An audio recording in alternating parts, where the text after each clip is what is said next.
Maintenant, je vais passer la main à Pierre Valenza, j'espère ne pas écorcher son nom, j'ai toujours un peu de mal, qui va vous parler de l'impact de l'environnement sur la santé.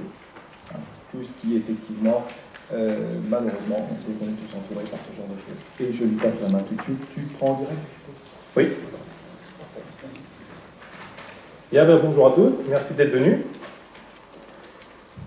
Alors, voilà. Mon objectif aujourd'hui, à travers cet exposé, c'est de vous sensibiliser aux incidences qu'a notre environnement sur notre santé. Alors, au cours des 3 derniers siècles, la population humaine a été multipliée par 10. Elle est estimée à plus de 7 milliards en septembre 2015. En même temps, 30 à 40% de la surface terrestre de notre planète a été modifiée par l'action de l'homme. Les pollutions, les déchets générés par les activités humaines sont en train de bouleverser de manière significative tous les grands cycles de la Terre, accentuant sans cesse la pression environnementale sur les écosystèmes et la santé humaine. La santé et le bien-être humain dépendent essentiellement d'un environnement sain. En effet, la santé et le bien-être sont intimement liés à l'état de l'environnement.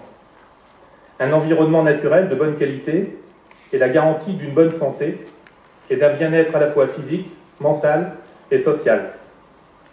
La dégradation de l'environnement provoquée par toutes les formes de pollution ont des effets néfastes sur la santé. Donc il existe plusieurs types de pollution, des pollutions bactériologiques, chimiques, des thermiques avec le changement climatique aussi. Donc je vais vous présenter ici les pollutions de l'eau, des sols, les bruits, de l'air, et un focus sur les pollutions en milieu clos. Alors, pollution de l'eau. Elle est faite avec les pollutions des bactériologies, donc provenant d'effluents d'élevage ou de rejets domestiques, par des nitrates, des phosphates, donc notamment l'azote présent dans les engrais chimiques, les effluents également d'élevage, mais aussi les effluents agroalimentaires, et ils sont responsables de choléra, typhoïde, diarrhée. Pollution par les métaux lourds, tels que le plomb, mercure, arsenic, cuivre, zinc, cadmium. Ces métaux, ils sont propagés par les pluies et ils les mènent jusque dans les océans. Les PCB, bien qu'interdits, on les retrouve encore dans les eaux. Ils sont suspectés d'être cancérigènes, reprotoxiques, neurotoxiques. Les hydrocarbures, donc vous vous souvenez tous les marées noires, Torrey Canyon en 67, la Moco Cadiz en 78, Exxon Valdez en 89, Erika en 99, le Prestige en 2002, sans oublier l'explosion de la plateforme Deepwater en 2010, et bien sûr, que dire de tous les dégazages sauvages que l'on a en haute mer. Les conséquences principales, disparition de la faune, de la flore sous-marine, les biotopes et les différents écosystèmes.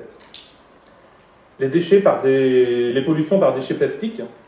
Donc vous avez tous entendu parler du 7e ou du 8e continent. Donc il y en a un dans le Pacifique Nord, un dans l'Atlantique Nord, et ça représente plus de 275 millions de tonnes de déchets plastiques, dont 80% proviennent de sources terrestres. Et bien sûr, ils dérivent au gré des courants. Les pollutions radioactives, qui ont donc dû aux différents essais nucléaires, et surtout aux catastrophes de Tchernobyl en 1986, et plus récemment, Fukushima en 2011. Et on a les pollutions par les médicaments. C'est une nouvelle forme de pollution. Tous les résidus médicamenteux présents dans nos rejets organiques sont collectés par les stations d'épuration, mais qui ne disposent pas à ce jour tous les équipements capables de traiter la totalité de ces résidus, et qui terminent leur course non seulement dans les rivières, mais aussi dans l'eau, mais l'eau que nous buvons. Alors générant des pathologies telles que l'autisme, des troubles du comportement, des troubles de la reproduction, et des effets d'hermaphrodisme dans les écosystèmes, ainsi qu'une résistance bactériologique. Donc toutes ces pollutions affectent directement les ressources alimentaires des rivières, des mers, et je pense aux poissons, aux crustacés, qui sont les premiers bien sûr affectés par toutes ces pollutions, et que nous retrouvons ensuite sur nos tables, dans nos assiettes. Les conséquences, effets mutagènes, stress, oxydants, cancer, maladie d'Alzheimer, maladies cardiovasculaires, arthrite, des cataractes, et j'arrête que là. Donc les pollutions du sol, alors c'est quoi les pollutions des sols? Et il s'agit de l'introduction dans les sols de substances toxiques, radioactives ou d'organismes pathogènes entraînant une perturbation de l'écosystème. Citons quelques-uns de ces polluants, les hydrocarbures, les métaux lourds, dont je vous ai parlé tout à l'heure, mais aussi les COV, les composés organiques volatiles, les pesticides, les phtalates, les phénols, les cyanures, et il y en a plein d'autres. Pour certains d'entre eux, regroupés sous forme de cocktails chimiques, on ignore encore aujourd'hui leur réel impact sur notre santé. Cette pollution se fait par l'usage irraisonné de produits chimiques, par exemple en agriculture, avec l'utilisation de pesticides, de fongicides, mais aussi par l'enfouissement des déchets. Les conséquences sont triples, car à la pollution des sols s'ajoute celle de l'air et de l'eau. Je vous rappelle que les pluies drainent, entraînent tous ces composés, les substances nocives, toxiques. Elles les drainent donc vers les rivières, les fleuves, les mers et les océans. Et les courants marins se chargent ensuite de les faire circuler autour de la Terre. Puisque nous mangeons ce que nous cultivons, je vous laisse imaginer toutes les substances qui sont assimilées par notre organisme. Les conséquences, intoxication légère, voire aiguë, des problèmes respiratoires, des réactions cutanées, des allergies, des cancers. Cependant, le plus grand risque vient vraisemblablement des toxicités chroniques, dues aux perturbateurs endocriniens. En interférant avec nos glandes endocrines, elles modifient nos équilibres hormonaux et génèrent troubles de la reproduction, de la fertilité, troubles neurologiques et les risques de cancer. Cette semaine, d'ailleurs, vous avez dû entendre, la presse s'est fait écho d'une étude réalisée, donc le 22 septembre dernier, il y a quelques jours, par l'association Génération Future, sur une étude sur les salades. Pour rappel, la salade, c'est le 4e légume le plus consommé en France. Sur 31 salades testées, 6 ne contenaient aucun résidu de pesticides. Et une salade en contenait 10. On a même retrouvé dans toutes les salades des insecticides, des pesticides et même du DDT. Le DDT, pour rappel, il a été interdit en Europe en 2009. Et donc le DDT, il est reconnu comme perturbateur endocrinien, c'est-à-dire qu'il modifie le fonctionnement des glandes sécrétant des hormones, et qui contrôle les organes sexuels, mais aussi la croissance et la reconstitution des tissus. Donc tous ces pesticides sont certes présents en petite quantité, mais mélangés les uns aux autres, peuvent et ont des conséquences sur la santé. Pollution sonore. Alors on parle de pollution sonore lorsque l'on affecte l'acuité auditive, la santé, mais également les écosystèmes, via le dérangement de la faune. Donc on trouve dans cette pollution tous les trafics. Trafic routier, trafic ferroviaire, aérien, les travaux de la vie courante, les chantiers, les musiques que l'on écoute à la maison, que l'on a dans les magasins, dans les rues. On a aussi toutes les manifestations et puis tous les bruits urbains. Et la liste est longue. Donc le bruit se propage sous forme de longueur d'onde. Donc il est source de stress et peut avoir des conséquences pathologiques plus ou moins invalidantes selon l'intensité et la durée d'exposition. Les conséquences, irritabilité, insomnie, dépression, suicide, problèmes d'audition, voire de surdité, hypertension, hyperacousie. Pollution de l'air. Alors en France, la pollution de l'air, elle est encadrée. Elle est encadrée par le Code de l'environnement, qui définit la pollution de l'air de la façon suivante. Constitue une pollution atmosphérique au sens du présent titre l'introduction par l'homme, directement ou indirectement, ou la présence, dans l'atmosphère et les espaces clos, d'agents chimiques, biologiques ou physiques ayant des conséquences préjudiciables de nature à mettre en danger la santé humaine, à nuire aux ressources biologiques et aux écosystèmes, à influer sur les changements climatiques, à détériorer les biens matériels, à provoquer des nuisances olfactives excessives. C'est une belle définition. En somme, ça veut dire qu'il s'agit d'une altération de la qualité et de la pureté de l'air que l'on respire.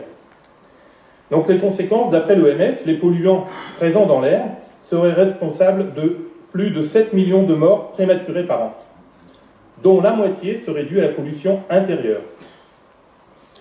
En France, d'après un rapport du Sénat, les dépenses de santé liées aux maladies causées par la pollution de l'air Elles sont évaluées à 100 milliards pour un an, dont 19 milliards simplement à la pollution intérieure. Alors regardons maintenant d'un peu plus près cette pollution intérieure, celle que nous côtoyons dans notre vie quotidienne. Elle est invisible, mais non sans conséquence. En effet, nous passons 85% de notre temps dans un milieu confiné, au travail, dans les transports, dans nos voitures, dans nos maisons. Alors on va découvrir ensemble quelques pollutions qui composent cet environnement de proximité. Une mauvaise ventilation accentue la concentration de polluants dans l'air ambiant. Elle crée de l'humidité qui contribue à l'apparition de champignons, d'insectes ou d'autres bactéries, avec pour conséquence des problèmes respiratoires et des allergies. Ces sources de pollution, on les appelle des CMR, cancérigènes, mutagènes, reprotoxiques. Elle accentue aussi la présence de COV, les composés organiques volatiles, et les PM, les particules fines. Elles se dégagent de nos meubles, de nos équipements. Elles nous entourent littéralement dans nos habitations. Elles sont quasiment partout. C'est inévitable. Et elles provoquent des cancers, des troubles hépatiques, rénaux, ou encore même des problèmes cardiaques. Citons particulièrement